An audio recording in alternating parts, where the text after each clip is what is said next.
السلام علیکم ورحمۃ اللہ وبرکاتہ۔ سامعین کرام، آج میں آپ کو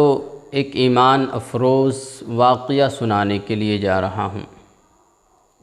وہ واقعہ یہ ہے کہ ایک اللہ کے ولی، اللہ کے بزرگ حج کرنے کے لیے جاتا ہے، اور حج کرنے کے لیے جب جاتا ہے، طواف کرتا ہے تو تھوڑی سی تھکن محسوس ہو جاتی ہے۔ آرام کرنے کے لیے ایک کونے میں جا کر بیٹھ جاتے ہیں، اور بیٹھتے ہی اسے نیند آنا شروع ہو جاتی ہے، اونگنے لگ جاتے ہیں۔ جب وہ سو جاتے ہیں تو خواب دیکھتے ہیں، اور خواب کیا دیکھتے ہیں کہ دو فرشتے آپس میں گفتگو کر رہے ہیں، ایک دوسرے سے بات چیت ہو رہی ہے، ایک دوسرے سے پوچھ رہا ہے کہ کیا تمہیں معلوم ہے کہ اس سال حج کے لیے کتنے افراد آئے؟ دوسرا کہتا ہے کہ ہاں ہمیں معلوم ہے، اس سال 3 لاکھ حج کے لیے لوگ تشریف لائے ہیں دنیا کے کونے کونے سے۔ پھر پوچھتا ہے کیا تمہیں معلوم ہے کہ اس سال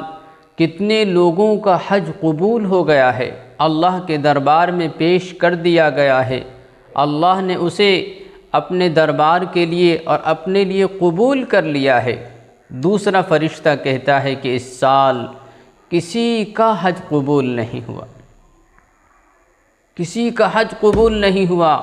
3 لاکھ لوگ تشریف لائے تھے حج کے لیے، حجاج کرام زیارت کے لیے 3 لاکھ آئے تھے، لیکن 3 لاکھ میں سے کسی ایک کا بھی حج قبول نہیں ہوا۔ کتنے افسوس کی بات ہے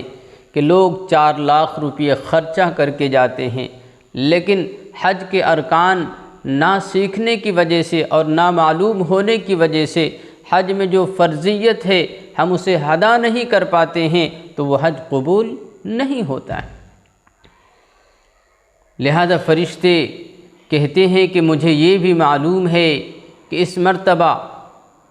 ایک شخص کا حج قبول ہوا جو حج کرنے کے لیے نہیں آیا، اللہ نے اسے گھر میں بیٹھے بیٹھے حج مقبول عطا فرما دیا ہے۔ وہ موچی کا کام کرتا ہے، لہذا وہ بزرگ بیدار ہو جاتے ہیں، اٹھ جاتے ہیں، نیند کھل جاتی ہے۔ اب دل میں تڑپ پیدا ہو جاتی ہے کہ میں اس موچی کو دیکھنا چاہتا ہوں، زیارت کرنا چاہتا ہوں، آخر وہ کون سا کام کرتا ہے، کون سی عبادت کرتا ہے، کون سی ایسا عمل کرتا ہے جو اللہ تبارک و تعالیٰ کو پسند آتا ہے، اور اللہ نے اسے گھر بیٹھے بیٹھے حج مقبول عطا فرما دیتا ہے۔ لہذا اس بزرگ کے دل میں تمنا ہوئی، خواہش ہوئی کہ میں اسے دیکھنا چاہتا ہوں۔ جب حج کے تمام ارکان کو مکمل کر لیتا ہے اور جب گھر لوٹنے کا وقت آ جاتا ہے تو وہ اپنے گھر کو نہیں لوٹتا، بلکہ اس شخص کی زیارت کے لیے، اس شخص کو دیکھنے کے لیے، اس موچی سے ملاقات کے لیے اس کے ملک اور اس کے گاؤں میں تشریف لے جاتا ہے، اور سفر کو طے کر لیتا ہے کہ مجھے اس کی زیارت کرنا ہے۔ لہذا وہ تلاش کرتے کرتے اور پتہ پوچھتے پوچھتے اس موچی کے گھر پہنچ جاتا ہے، اور سلام کرتا ہے، اور اسے کہتا ہے کہ اللہ تبارک و تعالیٰ نے تمہارے حج کو گھر میں بیٹھے بیٹھے قبول کر لیا ہے، اور حج مقبول کا ثواب عطا فرما دیا ہے۔ وہ پوچھتا ہے کہ آخر تو کون سی عبادت کرتا ہے، کون سا ایسا عمل کرتا ہے،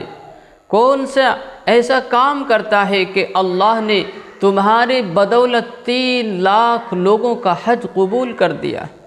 تمہارے صدقے میں 3 لاکھ لوگوں کا حج قبول کیا ہے۔ لہذا وہ اللہ کا شکر ادا کرتا ہے، اور وہ اپنے بارے میں بتاتا ہے کہ میرے دل کے اندر خواہش تھی، تمنا تھی کہ میرے پاس پیسے ہوتے، دولت ہوتی تو میں بھی حج کے لیے جاتا، اللہ کے گھر کی زیارت کرتا اور کعبۃ اللہ کو دیکھتا اور ان کی زیارت کرتا، لیکن میرے پاس پیسے نہیں تھے، میں استطاعت نہیں رکھتا تھا کہ میں حج ادا کروں، لہذا میں اپنی بیوی سے مشورہ کرتا ہوں کہ اے میری بیوی، میرے شریک حیات، میرے دل کی خواہش ہے، تمنا ہے کہ میں بھی ایک حج ادا کر لوں، لیکن استطاعت نہیں ہے، پیسے نہیں ہیں، طاقت نہیں ہے۔ اے میری بیوی اور اے میری شریک حیات، میں یہ چاہتا ہوں کہ میں صرف روٹی سے گزارا کر لوں اور سالن بند کر دوں، اور جو سالن کا پیسہ ہوتا ہے، ترکاری کا جو پیسہ بچے گا، میں حج کے لیے ایک ڈبے میں ڈال دیا کروں گا۔ 2-4 سال میں حج کا پیسہ ہو جائے گا اور پھر میں حج ادا کر لوں گا۔ لہذا کئی مہینے تک گھر میں سالن نہیں بنا، صرف روٹی پر گزارا ہو رہا تھا، سوکھی روٹی کھا لیا کرتا تھا، لیکن حج کے لیے اپنے پیٹ کو پتھر باندھ لیا تھا اور سوکھی روٹی کھا کر زندگی گزارنا شروع کر دیا تھا۔ لہذا کئی مہینے کے بعد ایک دن پڑوسی کے گھر سے گوشت کے پکنے کی خوشبو آ رہی تھی۔ اس موچی نے کہا اپنی بیوی سے کہ آج ایک کٹورا لے کر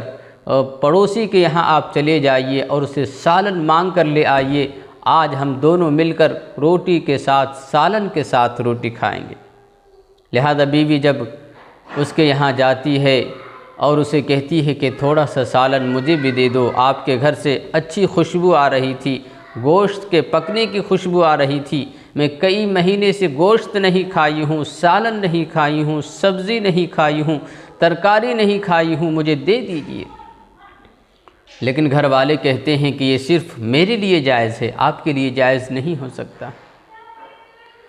کیونکہ 8 دن ہو چکے ہیں، لیکن آج تک 8 دن میں میرے یہاں چولہا نہیں جلا ہے، فاقہ ہی فاقہ ہے، کئی روز سے کھانا نہیں کھائی ہوں اور میرے یہاں کئی روز سے چولہا نہیں جلا ہے، اس لیے میں نے اپنے شوہر سے یہ کہہ دیا کہ آپ باہر جا کر کسی مردار جانور کو ہی لے آئیے، میں اسی کو پکا کر کھا لوں گی اور میں اپنا پیٹ بھر لوں گی۔ لہذا بھوک کو برداشت کرتے کرتے برداشت نہیں ہوا تو میں نے یہ قدم اٹھا لیا، اب یہ صرف میرے لیے جائز ہے، تمہارے لیے جائز نہیں ہے کہ تمہارے لیے چولہا بھی جل رہا ہے اور فاقہ بھی نہیں ہے اور تم پیٹ بھی بھر رہے ہو، اور ہمارے یہاں سے 8 دن سے چولہا نہیں جلا ہے اور فاقہ ہی فاقہ ہے، یہ صرف میرے لیے جائز ہے، تمہارے لیے جائز نہیں ہو سکتا۔ لہذا موچی کی بیوی الٹے پاؤں گھر واپس آ جاتی ہے اور اپنے شوہر کو بتاتی ہے کہ ایسا ان کے یہاں ہو رہا ہے کہ 8 دن سے چولہا نہیں جلا ہے، بھوک سے تڑپ رہا ہے، پیاس سے تڑپ رہا ہے، تو آخر میں انہوں نے یہ قدم اٹھایا ہے۔ لہذا انہوں نے جو پیسہ جمع کر کے رکھا تھا حج کے نام سے جو پیسہ جمع کر کے رکھا تھا، انہیں وہ سارا پیسہ اس پڑوسی کو دے دیا، اس گھر کو دے دیا، کہ کہا کہ اپنے اس حرام سامان کو باہر پھینک دو اور اس سے حلال مال لے کر آؤ اور اپنے گھر میں پکاؤ، اور اس جو پیسہ بچے اس سے کوئی بزنس کر لو تاکہ تمہارا گھر کا آمدنی ہو جائے اور تمہارا گھر چل سکے، تمہارا بال بچہ جو ہے اچھی زندگی گزار سکے۔ لہٰذا میں نے حج کے لیے سارا پیسہ جمع کیا تھا، لیکن میں نے سارا پیسہ اس غریب پڑوسی کو دے دیا، اللہ تبارک و تعالیٰ نے ہمارا حج گھر میں بیٹھے بیٹھے قبول کر لیا۔ تو دوستو اور بزرگوں، آج ہمارے پاس پیسے ہیں لیکن ہم حج ادا نہیں کر پا رہے ہیں، اس لیے آپ تمام حضرات سے گزارش ہے کہ ہماری نیت صحیح ہونی چاہیے، ہماری نیت اچھی ہونی چاہیے، اور ہم